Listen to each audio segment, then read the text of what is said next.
ರಥಯಾತ್ರೆ ರಾಜಕೀಯ mega fight ವಿಶೇಷ ಕಾರ್ಯಕ್ರಮಕ್ಕೆ ಮತ್ತೊಮ್ಮೆ ತಮಗೆಲ್ಲ ಸ್ವಾಗತ. ಬನ್ನಿ, ಯಜಮಾನರೊಬ್ಬರು ನಿಂತಿದ್ದಾರೆ ಸರ್. ಯಾರ ಪ್ರಶ್ನೆ ಯಾರಿಗೆ? ಅಷ್ಟು ಅನಾಚಾರ, ಆ ತಾಯಿ ಗರ್ಭನೇ ಕುಯ್ದು ಆ ಗರ್ಭ ಕಿತ್ತು ಇವತ್ತು ಅವರ ಮನೆಗಳು ಅವರ ಒಂದು ವಸ್ತುಗಳು ಮಾಡ್ಕೊಂಡಿರೋಂಥ ಜಗತ್ತಿಲಿ ಊಟಕ್ಕೆ ಗತಿ ಇಲ್ದಿರೋಂಥ ಎಷ್ಟೋ ಜನ ಸಾಯ್ತಿರ್ಬೇಕಾದ್ರೆ ಅವ್ರ ಮನೆ ಬಾತ್ರೂಮಲ್ಲೂ ಚಿನ್ನನೆ, ಚಪ್ಪಲಿಗೂ ಚಿನ್ನನೆ, ಅವ್ನು ಹಾಕೊಳ್ತಿರೋ ನಡಕ್ಕೂ ಚಿನ್ನನೆ ಹಾಕೊಂಡಿದ್ದಾನಲ್ಲ, ಇದಕ್ಕೆ ನೀವೇನು ಹೇಳ್ತೀರಾ ಹೇಳಿ. ಮಾನ್ಯ ಅಡ್ವಾಣಿಯವರು ಜನಚೇತನ ಯಾತ್ರೆ ಅಂತ ಏನು ಭ್ರಷ್ಟಾಚಾರದಿಂದ ಬರ್ತಿದ್ದಾರೆ. ಈ ಯಾತ್ರೆ ಅಣ್ಣಾ ಹಜಾರೆ ಅವ್ರ ಯಾತ್ರೆ ಮಾಡಿದಂಥ ಮೂಮೆಂಟ್ನ ಹೈಜಾಕ್ ಮಾಡಿದ್ರು ಅಂತ ಅನ್ಸಲ್ವಾ? ಅಡ್ವಾಣಿಯವರು ಬರ್ತಿದ್ದಾರೆ ಬೆಂಗಳೂರಿಗೆ. ಈ ಬರ್ತಿರ್ತಂಥ ಸಮಯದಲ್ಲಿ ಮಾನ್ಯ ಗೃಹ ಸಚಿವರೇ ಒಂದು FIR ಅಲ್ಲಿ ರಿಜಿಸ್ಟರ್ ಆಗಿದ್ದಾರೆ, ಅವ್ರ ಮೇಲೆ ಪ್ರಕರಣ ದಾಖಲಾಗಿದೆ. ಅಂಥ ಒಬ್ಬ ಹೋಮ್ ಮಿನಿಸ್ಟ್ರನ್ನ ಹಿಂದೆ ಇಟ್ಕೊಂಡು ಅವರ ಬೆಂಬಲದಲ್ಲಿ ಅವರ ಒಂದು ರಕ್ಷಣೆಯಲ್ಲಿ ಬರ್ತಾರೆ. ಅವರು ಯಾವ ಒಂದು ಮುಖ ಇಟ್ಕೊಂಡು ಆ ರಕ್ಷಣೆಯಲ್ಲಿ ಬರ್ತಾರೆ? ರವಿ ಸುಬ್ರಹ್ಮಣ್ಯ ಅವರಿಗೆ ನೇರವಾಗಿ ಪ್ರಶ್ನೆ ಇದು. ಸುಮಾರು 2 ವರ್ಷ ಆಯಿತು ಉತ್ತರ ಕರ್ನಾಟಕದಲ್ಲಿ ಮಳೆ ಪ್ರವಾಹದಿಂದ ಜನಗಳು ಸಂತ್ರಸ್ತರಿಗೆ ಒಂದು ಮನೆ ಕಟ್ಟಿಸ್ಕೊಳ್ಳೋಕ್ಕಾಗಿಲ್ಲ. 20,000 ಮನೆಗಳು ಕೊಚ್ಚೋದು ಅಂತ ಲೆಕ್ಕಕ್ಕೆ ಬಂತು. ಸುಮಾರು ಸಂಘ ಸಂಸ್ಥೆಗಳು ಸಾರ್ವಜನಿಕರೆಲ್ಲ ದುಡ್ಡು ಕೊಟ್ಟರು, ಹಣ ಕೊಟ್ಟರು, ಅದರಿಂದ ಒಂದು ಮನೆ ಕಟ್ಟಿಲ್ಲ. ಬರೀ ಸಂಘ ಸಂಸ್ಥೆಗಳು ಕಟ್ಟಿದ್ರು, ಅವ್ರು ಕಟ್ಟಿದ್ರು, ಇವ್ರು ಕಟ್ಟಿದ್ರು, ಉದ್ಘಾಟನೆ ಮಾಡ್ತಾ ಇದ್ದಾರೆ ಹೊರತು ಈ ಸಂಘ ಸಂಸ್ಥೆಯಿಂದ ಬಂದಂಥ ಹಣ ಏನಾಯಿತು ದಯವಿಟ್ಟು ವಿಚಾರ ತಿಳಿಸಿ. ಈ ದೇಶದ ವಂಶ ಪಾರಂಪರ್ಯ ಸರ್ಕಾರ ಇಳಿಬೇಕು. ಮತ್ತು ಓಟು ಮಿನಿಮಮ್ ಕ್ವಾಲಿಫಿಕೇಷನ್ PUC ಮಾಡಿ, ಬುದ್ಧಿ ಇರೋರು ಸ್ವಲ್ಪ ಓಟ್ ಹಾಕಿ, ದೇಶ ಆದರೂ ಮುಂದಿನ ಜನಾಂಗಕ್ಕೆ ಒಂದು ಒಳ್ಳೆ ಸರ್ಕಾರ ಬರುವಂಥ ಆಗಬೇಕು. 76ರಿಂದ 79ರವರೆಗೂ ಆಗಿರೋ ಅನ್ಯಾಯ ದೇಶದಲ್ಲೆಲ್ಲ ಕೊಳ್ಳೆ ಹೊಡೆದು ತಿಂದ್ಬಿಟ್ಟು ಹೊರದೇಶದಲ್ಲಿ 72 ಕಂಟ್ರೀಲಿ ಸಾಲ ಮಾಡಿ ಆಮೇಲೆ ಹೋಗಿ ಹೊರಗಡೆ ಎಲ್ಲ ಸಾಲ ತಂದುಬಿಟ್ಟು ಇವತ್ತು ಆ ಸಾಲ ಎಲ್ಲ ತೀರಿಸಿದ್ದು ಯಾರು? ವಾಜಪೇಯಿನವರು ತೀರಿಸಿ ದೇಶನ ಈ ಲೆವೆಲ್ಗೆ ತಂದಿಟ್ಟಿದ್ದಾರೆ. ಅದನ್ನೆಲ್ಲ ಅರ್ಥ ಮಾಡ್ಕೋಬೇಕು ಪ್ರತಿಯೊಬ್ಬರೂ.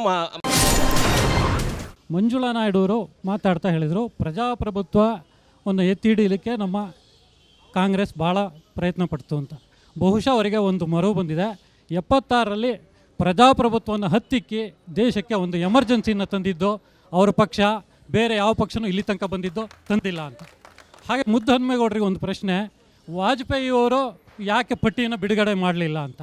ಅವರಿಗೂ ಬಹುಶಃ ಮರವು, ದೇವೇಗೌಡರು ಪ್ರಧಾನಿಯಾಗಿದ್ದರು, ಅವರು ಯಾಕೆ ಪಟ್ಟಿ ಬಿಡುಗಡೆ ಮಾಡಲಿಲ್ಲ ಅಂತ. ಡಿನೋಟಿಫಿಕೇಶನ್ ಎಲ್ಲರೂ ಮಾಡಿದ್ದಾರೆ ಅಂತಾರೆ. SM ಕೃಷ್ಣ ಮಾಡಿದ್ದಾರೆ, ಧರ್ಮ್ ಸಿಂಗ್ ಮಾಡಿದ್ದಾರೆ, ಕುಮಾರಸ್ವಾಮಿ ಮಾಡಿದ್ದಾರೆ ಅಂತ ಹೇಳ್ತಾರೆ. ಅದಕ್ಕೆ ಅವ್ರನ್ನೆಲ್ಲ ತಿರಸ್ಕಾರ ಮಾಡಿ BJP ಅವ್ರಿಗೆ ಅಧಿಕಾರ ಕೊಟ್ಟವ್ರೆ. ಇವರು ಅದನ್ನೇ ಮಾಡ್ತಾರೆ, ಇವ್ರು ಸಮರ್ಥನೆ ಮಾಡ್ತಾರೆ, ಅವ್ರು ಮಾಡಿಲ್ಲ ಅಂತೆ. ಹಾಗಾದ್ರೆ ಅವರು ಕಲ್ತಾನ ಅಂತ ಆರೋಪ ಒಪ್ಕೊಂಡಿದ್ದಾರೆ. ಹಾಗಾದ್ರೆ ಇವರು ಕಲ್ತಾನ ಮಾಡೋಕ್ಕೆ ಬಂದಿದ್ದಾರೆ ಅಧಿಕಾರಕ್ಕೆ. ನಮ್ಮ ರಾಜ್ಯದ ಘನತೆವೆತ್ತ ರಾಜ್ಯಪಾಲರು ಕಾನೂನು ಮಂತ್ರಿ ಆಗಿದ್ದಾಗ ಅವ್ರ ಮೇಲೆ ಡಿನೋಟಿಫಿಕೇಶನ್ ಇದೆ. ನೀವು ಕೇಂದ್ರಕ್ಕೆ ಮನವಿ ಮಾಡ್ಬೋದಲ್ಲ, ಅವ್ರನ್ನ ವಜಾಗೊಳಿಸ್ಬೋದಂತ. ಇದಕ್ಕೆ ಆನ್ಸರ್ ಮಾಡಿ. ಸ್ವಾಮಿ, ರಥಯಾತ್ರೆ ಅಂತ ಅಬ್ಜೆಕ್ಷನ್ ಮಾಡ್ತಾ ಇದ್ದೀರಾ ಇಬ್ಬರು ನೀವು. ಸ್ವಾಮಿ, ನಿಮ್ಮ ಪಕ್ಷದಲ್ಲೂ ಯಾತ್ರೆಗಳು ಮಾಡಿದ್ದಾರೆ. ಆ ಸ್ನೇಹಿತರು ಹೇಳ್ದಂಗೆ ಇಲ್ಲಿಂದ ರಾಮನಗರದಿಂದ ಬೆಂಗಳೂರು, ಇಲ್ಲಿಂದ ಪಾದಯಾತ್ರೆ ಬಳ್ಳಾರಿಗೆ ಎಲ್ಲ ಮಾಡಿದ್ದಾರೆ. ಅದು ಸಹಜ. ನೀವು ರಥಯಾತ್ರೆಗೆ ಪರ್ಮಿಷನ್ ಕೊಡೋದು ಅನ್ನೋದಲ್ಲ, ಅಬ್ಜೆಕ್ಷನ್ ಮಾಡಬಾರ್ದು. ಯಾತ್ರೆ ನೈತಿಕ, ನೀವು ಮಾಡ್ಬೋದು, ಅವರು ಮಾಡ್ಬೋದು. ದಯವಿಟ್ಟು ಅದನ್ನು ಅಬ್ಜೆಕ್ಷನ್ ಮಾಡೋದನ್ನ ನಿಲ್ಲಿಸಿ.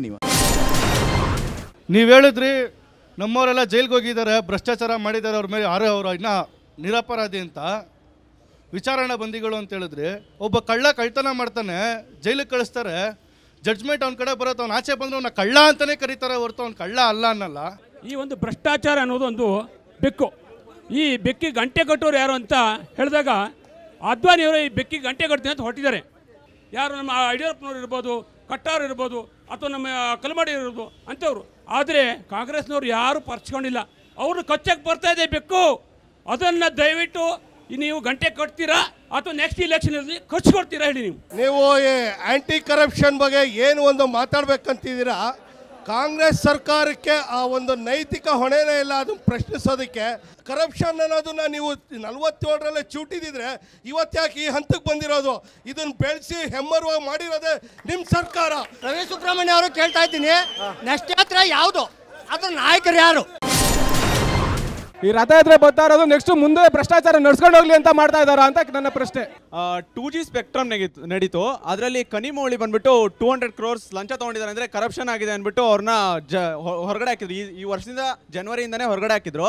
ಆದರೆ ಇದೇ ತಿಂಗಳು ಅಂದರೆ ಮೊನ್ನೆಯಿಂದ ಕರುಣಾನಿಧಿ ಡೆಲ್ಲಿಲಿ ಕೂತ್ಕೊಂಡು ಸೋನಿಯಾ ಗಾಂಧಿ, ಮನಮೋಹನ್ ಸಿಂಗ್, ಚಿದಂಬರಂ, ಪ್ರಣಬ್ ಮುಖರ್ಜಿ ಹತ್ರ ಮಾತಾಡ್ಬಿಟ್ಟು CBI ಯಾವುದೇ ಬೇಲ್ ಅಪ್ಲಿಕೇಶನ್ಗೆ ಯಾವುದೇ ತಕರಾರು ಮಾಡ್ದಾದಂತೆ ತಲೆ ಸವರಿದ್ದಾರೆ. ಅದ್ರ ಬಗ್ಗೆ ನೀವೇನು ಮಾತಾಡ್ತೀರಾ? ಯಾಕೆ ಈ ಥರ ಮಾಡ್ತಾ ಇದ್ದಾರೆ? ಅಡ್ವಾಣಿ ಅವ್ರ ಯಾತ್ರೆಯಿಂದ ಮತ್ತೆ ಟ್ರಾಫಿಕ್ ಜಾಮ್ ಆಗಿ ಜನಗಳಿಗೆ ತೊಂದರೆ ಆಗತ್ತೆ ಹೊರತು ಯಾವ ಉದ್ದೇಶಗಳು ಪೂರೈಸೋದಿಲ್ಲ ಅಂತ ನನ್ನ ಅಭಿಪ್ರಾಯ. ಇವತ್ತು ಇಡೀ ದೇಶದ ಮೂಲೆ ಮೂಲೆಗಳಲ್ಲಿ ಅವರು ಸಂಚರಿಸಿ ಜನಜಾಗೃತಿಯನ್ನು ಮಾಡ್ತಕ್ಕಂಥ ಒಂದು ಅಭಿಯಾನ ಇದಾಗಿದೆ. ಪ್ರಥಮವಾಗಿ ಅವರು ಪಾರ್ಲಿಮೆಂಟ್ನಲ್ಲಿ ನಾನಿಂಥದ್ದು ಭ್ರಷ್ಟಾಚಾರ ವಿರೋಧಿ ಯಾತ್ರೆಯನ್ನು ಈ ದೇಶದ ಉದ್ದಗಲಕ್ಕೆ ಮಾಡ್ತೀನಿ ಅಂದ ತಕ್ಷಣ ಈ ದೇಶದಲ್ಲಿ ಎಲ್ಲ ಕಡೆನೂ ಕೂಡ ಸ್ವಾಗತ ಬರಲಿಲ್ಲ. ಯಡಿಯೂರಪ್ಪನವರೇ ಅಲ್ಲಿ ಗಣಿ ಕಳ್ತನ ಆಗ್ತಿದೆ, ಭೂ ಹಗರಣ ಆಗ್ತಾ ಇದೆ ಅಂತ ಹೇಳ್ತಾ ಇದೀವಿ. ನಾವು ಮಾಡಿಲ್ಲ ರೀ, ಅವ್ರು ಮಾಡಿಲ್ಲ ರೀ ಅಂದ್ರು. ಆದ್ರೆ ಇವತ್ತು ಲೋಕಾಯುಕ್ತ ವರದಿಗೆ ಏನ್ ಕೊಟ್ಟಿದೆ?